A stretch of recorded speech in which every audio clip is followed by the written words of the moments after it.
Assalamualaikum warahmatullahi wabarakatuh. Hari ini kita akan belajar tematik 5G pembelajaran ketiga dan keempat. Dari yang pertama yaitu sejarah lahirnya Pancasila. Silahkan simak pembahasan berikut ini. Mengamalkan nilai-nilai luhur Pancasila merupakan cara positif dalam mengisi kemerdekaan.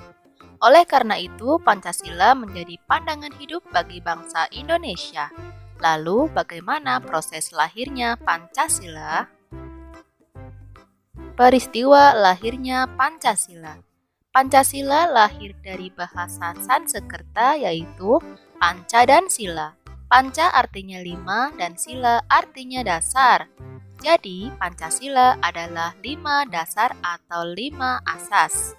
Istilah Pancasila telah dikenal sejak zaman Majapahit, yaitu terdapat dalam Kitab Negara Kertagama karangan Empu Prapanca dan Kitab Sutasoma karangan Empu Tantular. Lahirnya Pancasila sebagai dasar negara terjadi pada saat sidang BPUPKI yang pertama. Berikut usulan dasar negara yang disampaikan oleh 3 tokoh. 1. Muhammad Yamin.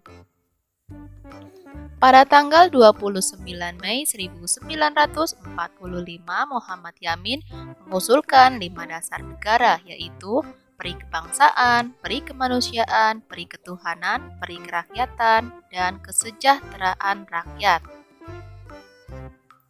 2. Profesor Dr. Supomo. Pada tanggal 31 Mei 1945, Supomo mengajukan 5 asas yaitu 1. Persatuan, 2. Kekeluargaan, 3. Keseimbangan lahir dan batin, 4. Musyawarah, 5. Keadilan rakyat. 3. Insinyur Soekarno. Pada tanggal 1 Juni 1945, Soekarno dalam pidato tanpa teks mengajukan rumusan internasionalisme, 2. Peri kemanusiaan, 3. Mufakat atau demokrasi, 4. Kesejahteraan sosial, 5. Ketuhanan yang Maha Esa. Kemudian untuk memberikan nama pada kelima dasar tersebut diusulkan istilah Pancasila.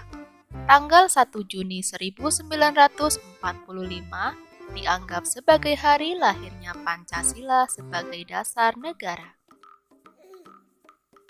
Pada tanggal 18 Agustus 1945 disahkan Undang-Undang Dasar 1945 pada sidang Panitia Persiapan Kemerdekaan Indonesia atau PPKI, termasuk pembukaan Undang-Undang Dasar 1945. Di dalam pembukaan UUD 1945 termuat isi rumusan prinsip dasar negara yang disebut Pancasila, tepatnya pada alinea keempat yang berbunyi 1.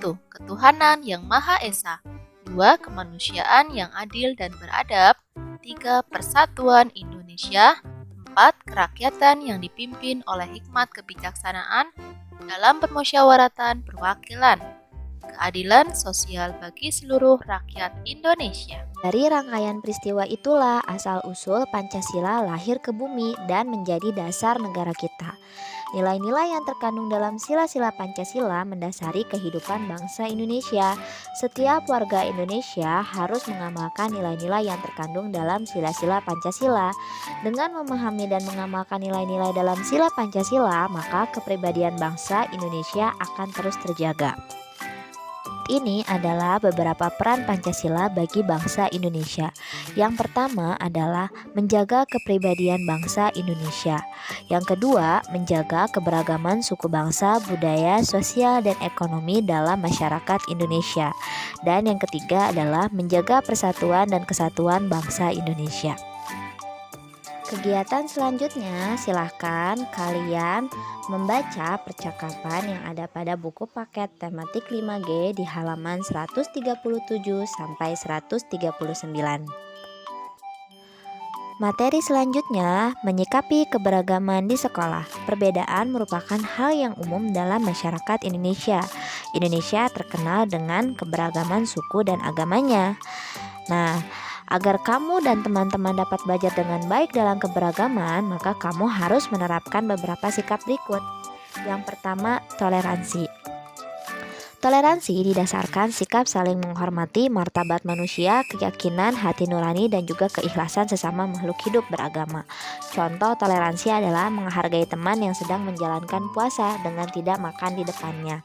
Yang kedua, tidak menghina.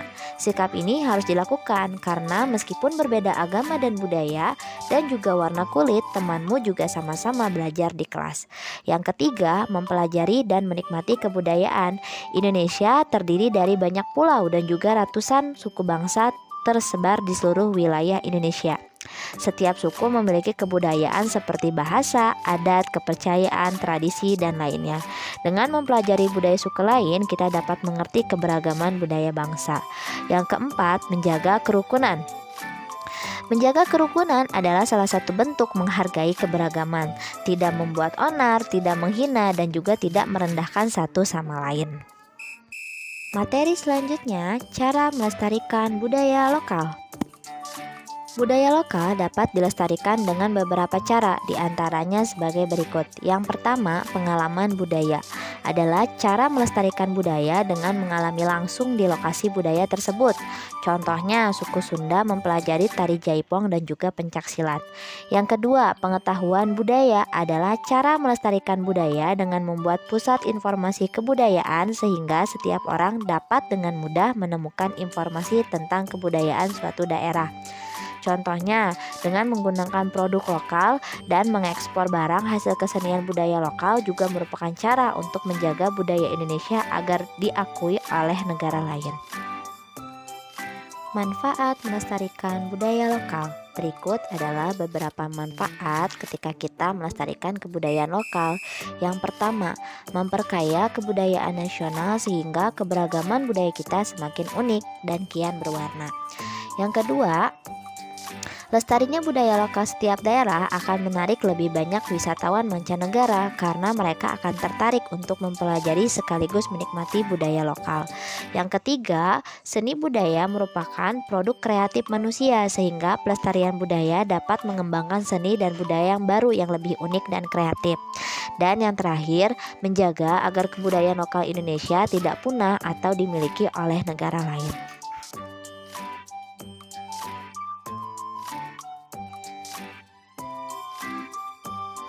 Cukup sekian pembelajaran hari ini. Terima kasih.